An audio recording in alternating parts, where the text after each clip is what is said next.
केंद्र में सरकार के 3 साल पूरे होने के जश्न को बीजेपी देश भर में मोदी फेस्टिवल के तौर पर मनाएगी। मोदी फेस्टिवल में मोदी का मतलब है मेकिंग ऑफ डेवलपिंग इंडिया। केंद्र में मोदी सरकार के 3 साल पूरे होने पर 26 मई से शुरू होने वाले ये फेस्टिवल 15 जून तक चलेगा। इन 20 दिनों में केंद्र सरकार के सभी मंत्री और बीजेपी के सांसद शहर शहर जाएंगे और लोगों को केंद्र सरकार की 3 साल की उपलब्धियां बताएंगे। इस दौरान 900 शहरों में कार्यक्रम होंगे, जिसमें 450 नेता सबका साथ सबका विकास सम्मेलन में हिस्सा लेकर लोगों को केंद्र की योजनाओं के बारे में जानकारी देंगे और उनके फायदे बताएंगे। मुख्य कार्यक्रम गुवाहाटी में होगा, जहां पीएम मोदी खुद मौजूद रहेंगे। मोदी न्यू इंडिया कैंपेन भी लॉन्च करेंगे।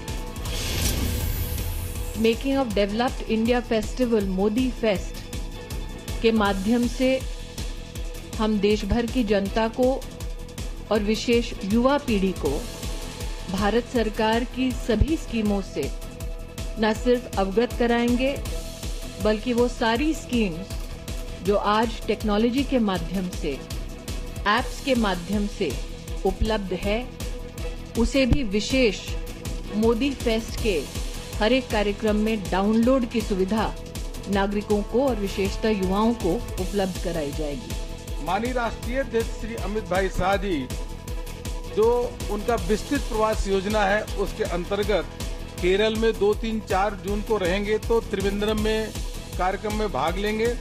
अंडमान निकोबार में पोर्ट ब्लेयर में 6 जून को भाग लेंगे और उसके साथ छत्तीसगढ़ में उनका चूंकि 8, 9, 10 का विस्तृत प्रवास योजना उनकी बनी है, इसलिए छत्तीसगढ़ में रायपुर में वह ये 3 साल के उपलब्धियों पे, 3 साल के कार्यकाल पूरा होने पे उनमें भाग लेंगे। मोदी फेस्टिवल में केंद्रीय मंत्री आम लोगों के साथ भोजन पर चर्चा भी करेंगे। उत्सव के दौरान हर जिले में स्वच्छता अभियान भी चलाया जाएगा। 3 साल के उत्सव की कमान राज्यों में मुख्यमंत्रियों के पास रहेगी। बीजेपी के मुख्यमंत्री दूसरे राज्यों में भी जाएंगे। मोदी फेस्टिवल के तहत बीजेपी एक बुकलेट निकालेगी, जिसमें 3 साल की तुलना यूपीए के 10 साल के काम से होगी।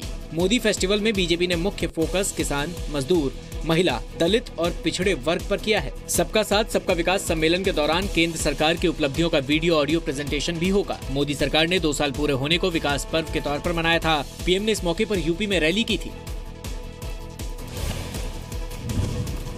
पीएम मोदी आज 2 दिन के दौरे पर गुजरात पहुंच गए हैं। अब से कुछ देर बाद कच्छ में पीएम मोदी एक जनसभा को संबोधित भी करेंगे।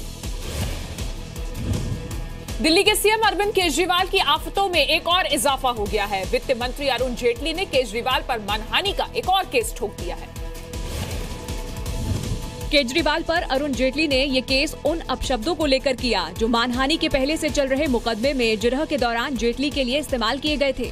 जेटली ने केजरीवाल पर मानहानि का नया मुकदमा करते हुए 10 करोड़ रुपए की हर्जाने की मांग की है। पहले मानहानि केस की सुनवाई के दौरान केजरीवाल के वकील राम जेठमलानी ने ये शब्द जेटली के लिए इस्तेमाल किया था। जेटली और उनके वकीलों के एतराज जताने पर राम जेठमलानी ने कहा था कि ये शब्द उन्होंने अपने मुवक्किल यानी केजरीवाल के कहे जाने पर इस्तेमाल किया था। There are fresh allegations which have been made by Mr. Jethmalani on specific instructions of Mr. Kejriwal, which are part of the judicial record now. So it's a fresh cause of action for which a fresh civil suit for damages of rupees 10 crores has been filed by Mr. Jaitley. एक planned वे में सिलसिलेवार आम आदमी party पर कीचड़ उछालने की कोशिश हो रही है और दिल्ली सरकार को किसी तरह से पैरालाइज किया जाए, इसकी कोशिश हो रही थी। अरुण जेटली ने डीडीसीए में भ्रष्टाचार के आरोप लगाने पर केजरीवाल पर 10 करोड़ की मानहानि का केस दर्ज कराया था।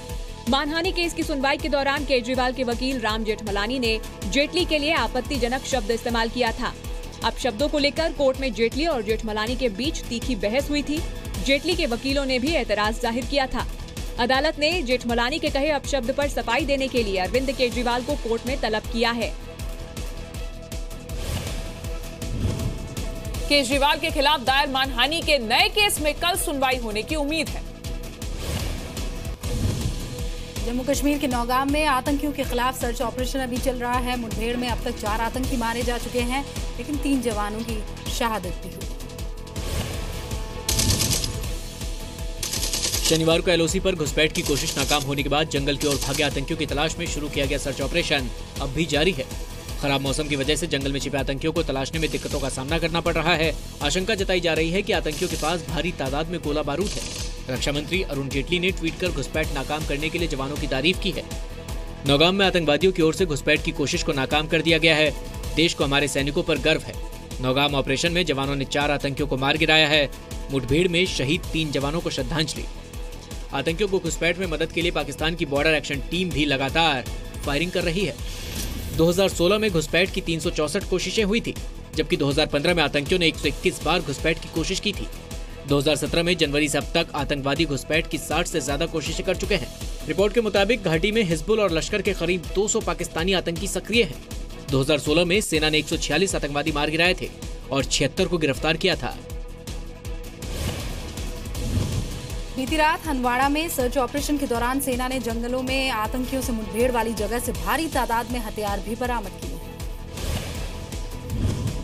जम्मू कश्मीर के पुलवामा में क्रिकेट टूर्नामेंट के दौरान देशद्रोह का मामला सामने आया है। टूर्नामेंट के फाइनल मुकाबले के दौरान मैदान पर पीओके का एंथम बजाया गया। गाना बजने के दौरान दोनों टीम के खिलाड़ी मैदान में खड़े नजर आ रहे हैं। इतना ही नहीं, क्रिकेट मैच के दौरान मैदान पर आतंकियों की तस्वीरें भी लगाई गई थी। वीडियो सामने आने के बाद पुलिस ने आयोजकों के खिलाफ केस दर्ज कर लिया है। सभी को पूछताछ के लिए बुलाया गया है। क्योंकि ये एक घिनौना एक्ट है और ऐसा नहीं होना चाहिए था।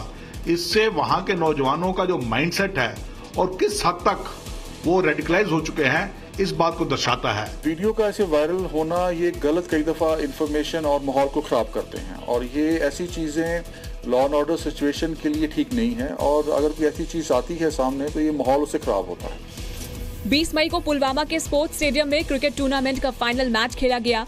फाइनल में शाइनिंग स्टार पंपोर और पुलवामा टाइगर्स की टीम आमने सामने थी। आरोप है कि मैच के दौरान बजे गाने को फेसबुक पर लाइव भी दिखाया गया। इस स्टेडियम के पास ही करीमाबाद गांव है, जिसे आतंकियों का गढ़ माना जाता है।